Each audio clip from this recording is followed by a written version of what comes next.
In this video, let's talk about how to group data inside of a pivot table. So what we mean by that, I have a weekly occupancy pivot table that's generated from this motel data. So one more time, we're just showing motels, their location, and then how many rooms they have, how many are rated or rented, and then the occupancy rate and the revenue generated. And I think we have 17,000 records here. So this weekly occupancy is using this date column, and then we're just grabbing the occupancy rate information. So it's just two columns. But what I want to do is I don't want to see every single day. I want to group this on that date. So I'm going to pivot table analyze, and right here is group selection. I won't actually select anything. I'll just have my cursor there. And what this will do, because this is a date field, I'm actually going to group the field, not the selection. Group the field. And you'll see I have seconds, minutes, hours, days, months, quarters, and years. And so it recognizes these as a legitimate date, and now it's going to let me group them on certain fields. So if I just choose months, it will group them by months: May, June, July, August, September, and our occupancy rate will get summarized for those months. Now notice I had 2 years worth of data, 20 and 21. Because I chose months, it doesn't care. This is May for both years, June for both years. And so if that distinction's a problem, what I can do is I'm going to ungroup. I will go back and group this field again, but I'm going to choose months and years. So I just click twice, and now both of those are blue. And so now when I click, I'll see 2021, May, June, July, and August. And I forgot my date is filtered, so I'm going to clear this filter, and then I think we'll get the other years here. Or not. Am I filtered on year?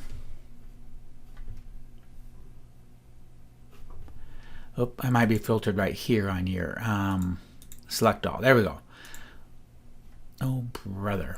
I think the easiest way to go is hit clear filter up here. There we go. Now all my filters are gone. So the point of that again was that when I chose this date field and I went to pivot table analyze, group that field, I am now filtered on months and years. One more time just to show the months. So there's all 12 months, but for 2 years each. Now another selection I can do on that date field, let me group it.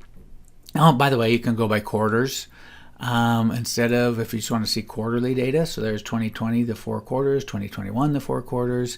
And one more example is they do days. Well, then how many days? So if you just click days and do 1, well, then that is each individual day. But if I want to go weekly, notice weekly wasn't a choice here. I can say my number of days are 7, and I'm going to end this at 12/31 of 2022. So I'm going to start January 1st, 12/31. I'm going to group by days 7 at a time. And so now I can get my weekly days in here. And I can also arrange this to say I only want to see 2020 instead of all the way through. So I can change that. Okay, so now I'm just seeing each 7-day grouping in the year 2020. So when you're dealing with dates, grouping is fairly easy. You can just group on that field, and there's all sorts of choices. Now here's another spreadsheet where I want to do some custom grouping. Now we're seeing these months, and these months aren't dates, right? It is literally just the word January, the word February, the word March. Going back to our motel, we took this date and broke it apart so I can just see the word January, but it's not a specific date in January. So now I want to see our occupancy seasonally. So how are we doing on the first 6 months versus the last 6 months? I want to group these so I'm not seeing it each individual month. So I can make a selection. So I could do quarters or 6 months or whatever selection I choose. I'm going to go with 6 months. Again, pivot table analyze, and here we can group the selection. Once you make one grouping, everything becomes grouped. So I'm going to group this selection, and I have one group, group 1, and here's the total for that group. And then right here I can click in this cell, or I'll click up here, and I can say first half year. There you go. And I can maybe make that a little bigger so it fits. And now I want to get the second half of the year. So notice I have a July total, August total, September. Because I grouped that one, it groups every individual column at this point, which is not much of a group, right? It's just the same number. But I can click through those, and then I could say group that selection. And so now I have a first half year total, and now here is my second half year. So I can click on that cell and put those words up here. Okay, and so now I have two groups. I can collapse them if I want, like that. So I'm just seeing the two. But let's say I don't want these individual months anymore. I'm only interested in this pivot table showing the summarized data for each half a year. So when we created those groups over here in our pivot table task pane under columns, here are the months, January, February, March, April, May. And here are the groups. It created a month 2 automatically for us. And that is basically our first half year and our second half year groupings. I don't want to see the individual months anymore, so I can click and drag those off of there.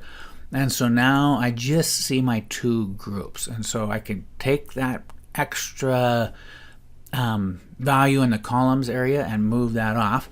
And then, of course, if I wanted to relabel this to seasonal or half year or annual or whatever field makes sense there.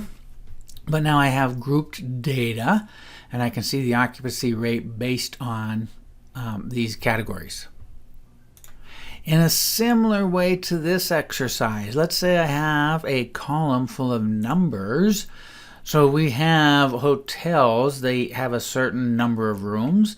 And so in this pivot table, I am grabbing that column. How many rooms does each motel have? And then again, the same occupancy rate column, just so I have some values to look at. I want to group my motels by size. And so let's say I have some random grouping I want to do.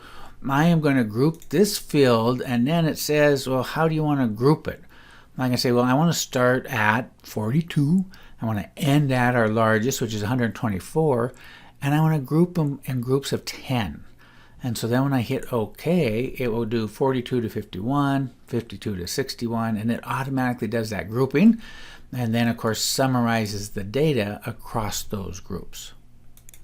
All right, so grouping is pretty powerful. The last thing I'll mention, though, is if you ever want to ungroup, you just select in the field, and right up here we had group selection and group field. You also have ungroup, and that puts the data back. And one more thing I'll mention on this exercise. So if I grab a single one of these and hit ungroup, and grab the second one and hit ungroup, it'll put them back. Once in a while you may want to group where they're not all the columns or fields aren't next to each other, in which case you can hold down the control key. So say I want to do the winter season grouping. I want those two, and I'm holding down the control key in those two. So that's going to be my winter season. I can group that selection and it'll put those together. And then maybe we're going to do a spring. That includes June. I can grab those and group that selection. So that becomes my group 2.